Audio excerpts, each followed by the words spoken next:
Saya sih nggak mikir kemana-mana, saya cuma mikir sebagai seorang anak yang punya janji sama orang tuanya.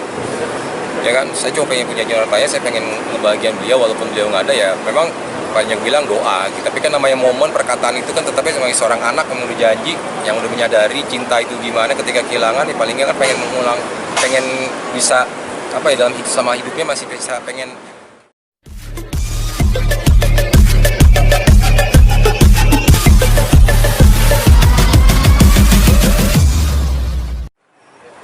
Ya, Bang Sandi, apa kabar nih? Maksudnya update habis setelah bebas, kegiatannya sekarang apa aja nih Bang Sandi? Oh, kalau kegiatan tadi kan kita emang ada planning buat film ya.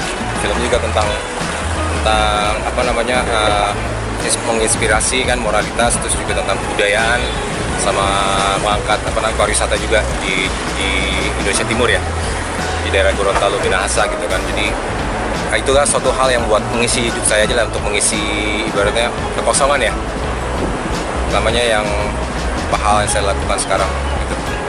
Dan rencananya akan baru syuting apa gimana Bang? Dalam persiapan ya? Desember. Desember. Planningnya Desember ini gitu. Iya Bang Sandi, di antara semua perjalanan hidup, hikmah apa Bang yang bisa diambil sampai pada hari ini Bang Sandi? Apa? Di antara semua cobaan hidup nih, hikmah apa yang bisa diambil sampai hari ini Bang? Tutup sih. Ya hikmahnya ya banyak lah ya. Pertama adalah cinta sejati, itu aja. Kita baru tahu cinta itu ketika kita kehilangan. Jadi ya itulah namanya cinta sejati ya. Bagaimana kita harus benar-benar bisa menghargai itu. Kita kan suatu kehilangan itu, kita kan sebenarnya Allah mengajarkan kita untuk namanya mencintai dan menghargai segala hal yang kamu miliki, gitu kan. Nah itu ya, akhirnya saya alami itu semua. Jadi saya sangat bersyukur. Ya walau nggak saya bagaimana juga ya saya harus bersyukur sekarang. Saya bersyukur sekarang apa yang sudah saya lalui harus saya terima dengan pengalaman masa lalu. Yang penting sekarang saya fokus hari ini, dan planning udah ada juga tadi, pekerjaan juga, terus dibantu juga, didukung sama teman-teman lama saya juga, manajer saya juga, saudara-saudara, keluarga, guru-guru, dan apalagi sekarang tambahan kan orang tua saya atau bapak saya ya. Jadi ya hal itulah yang membuat saya pengen jadi bisa bangkit lagi ya. Walaupun memang sempat suatu cita-cita waktu nggak tercapai, tapi ya nggak apa-apa. Itu ya namanya kehidupan ya, harus disyukurin semua. Walaupun kalau ingat lagi sedikit sedih, biasalah. Itulah. Bagaimana Bang Sandi bisa merecovery masa depan? Karena kan sebenarnya sudah sempat banyak hal yang tertunda. Gimana untuk merecovery? Ya push the limit saja. Dan push the limit maksudnya tetap sebenarnya nggak usah ngoyo-ngoyo juga sih ya, easy does it ya. Sekarang jalanin aja kegiatan, terus apa namanya, enjoy aja gitu kan. Sebenarnya kita nggak perlu harus gimana lagi gitu kan. Kita udah bisa menikmati semuanya gitu, dan udah. Tapi ya itu doang. Ada satu cita-cita saya yang kemarin tuh nggak tertunda ya, bukan tertunda ya, masih bisa sih katanya sih, masih bisa ya kalau begitu tertunda ya. Tapi kan ya nggak usah lah, kita nggak tahu lah namanya. Sekarang saya juga udah nggak mau terlalu ngoyo-ngoyo banget nih. Semangat pasti harus ada karena kita harus bertahan hidup. Tapi doa aja lah. Tapi kan saya juga tahu, saya dengar kan sekarang udah kebuka lagi ya. Ya bisa buka lagi ya. Allah udah bisa kebuka lagi. Mudah-mudahan lah bisa menyelesaikan janji saya. Namanya saya sih nggak mikir kemana-mana, saya cuma mikir sebagai seorang anak yang punya janji sama orang tuanya. Ya kan, saya cuma pengen punya janji orang tuanya, saya pengen ngebahagiain beliau walaupun beliau nggak ada ya. Memang banyak bilang doa, tapi kan namanya momen perkataan itu kan tetapnya sebagai seorang anak yang udah janji, yang udah menyadari cinta itu gimana ketika kehilangan, ya paling nggak kan pengen mengulang, pengen bisa apa ya dalam hidup sama hidupnya masih bisa pengen apa ya sebutannya, apa sih namanya, menebusnya gitu, menebus apa hal-hal yang belum pernah dilakukan sebelumnya dan tercapai sebelumnya itu sebagai seorang. Begitupun juga kan saya juga bersyukur kemarin papa saya juga akhirnya tadi bilang sama keluarga saya juga, sama ini saya kan menebus kesalahan sebagai seorang ayah gitu kan kepada anaknya. Jadi ini semua tentang penebusan, nanti tentang ibaratnya kan semua tentang pertobatan gitu kan, tentang penyerahan diri, surrender gitu kan. Jadi bukan lebih ke pengalaman ataupun ke status apa pemahaman, tapi sekarang udah let back hakikatnya atau dirinya. Gue sebagai seorang anak, seorang bapak, ya kan, seorang ibu, seorang keluarga, bagaimana itu yang dilihat gitu. Karena harta sesungguhnya yang gue baru sadar kan keluarga. Itu yang paling penting, keluarga gitu. Berarti kalau kayak pemahaman mikir-mikir itu kan gue baru sadar namanya sombong itu adalah sebuah ketakutan kok. Sombong dalam pemikirannya, mereka udah paling pintar, masa ilmunya paling tinggi dan lain-lain, itu ternyata itu adalah sebuah ketakutan gitu. Pengen diterima di dalam sebuah sosialitas gitu kan. Sebenarnya ya itu jadi apa diri lo padanya aja, just becoming you gitu, ya kan. Dia terima syukur, kalau mau enggak juga. Gue sekarang di sini kan dengan gue akhirnya belajar ini, gue tahu yang penting Allah terima gue, ya kan. Yang penting Tuhan terima gue dalam hidup gue. Dan akhirnya udah gue bersyukur. Jadi ya palingnya nggak usah ngoyang-ngoyang gitu.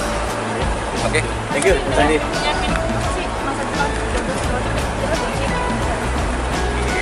Jodoh nanti yakin, tapi kan di sini kan ada namanya nilai-nilai budaya, nilai-nilai norma, ya kan, nilai-nilai apa namanya agama dan semuanya. Ada nama Toto Promo dan sekarang ini kan gue udah belajar itu semua, tapi ini sekarang gue pengen bagaimana orang tua gue, keluarga gue bisa ikut. Jadi gini, kan menikah itu bukan cuman gue pacaran sama satu orang, sudah gue tinggalin keluarga gue, enggak. Nikah itu adalah kita membangun hubungan dengan keluarga masing-masing, jadi sebuah keluarga gitu loh, ya kan. Makanya tadi bilang hal yang terpenting itu adalah sebuah keluarga.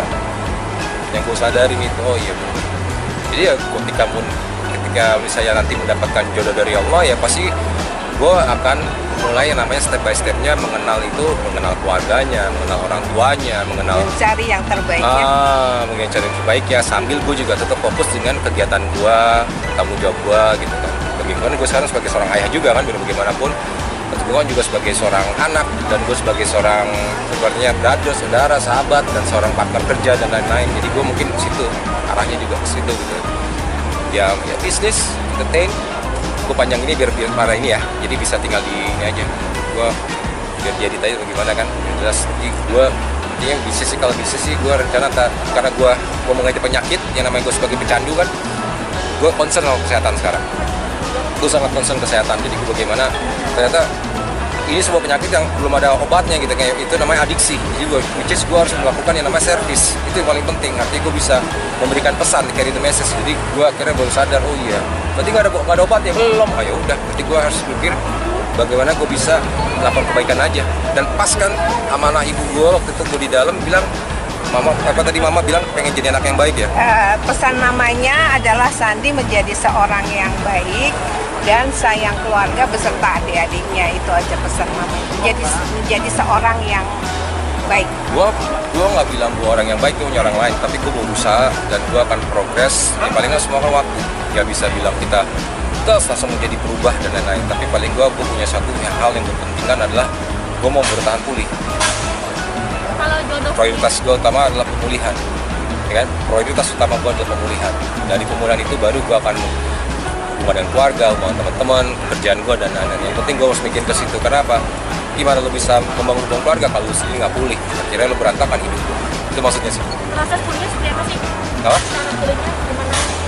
Ya tadi pemulihnya itu adalah pertama lo jujur sama diri lo sendiri, apa adanya, honesty. Ya terus gue terbuka dengan nasihat-nasihat yang baik ya, yang positif. Dan akhirnya gue mau melakukan hal itu. Selama itu gue mampu. Dan akhirnya gue juga gue bersadar, gue berserah diri sama Tuhan. Ya gue baru sadar itu kan, gue berusaha di rumah Tuhan. Akhirnya terus gue melihat kesalahan-kesalahan masa lalu gue, dan gue harus berdamai dan berrekonsiliasi dengan orang-orang tersebut gitu. Artinya namanya kan berdamai dengan masa lalu.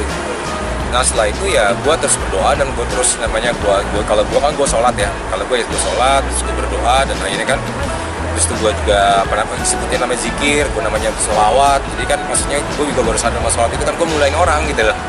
Ya kan gue mulain guru nih, berarti guru yang ngajarkan tentang kehidupan, ya gue muliain aja. Jadi daripada gue berpikir negatif, ini gue berpikir positif dengan gue memuliakan seseorang kan itu.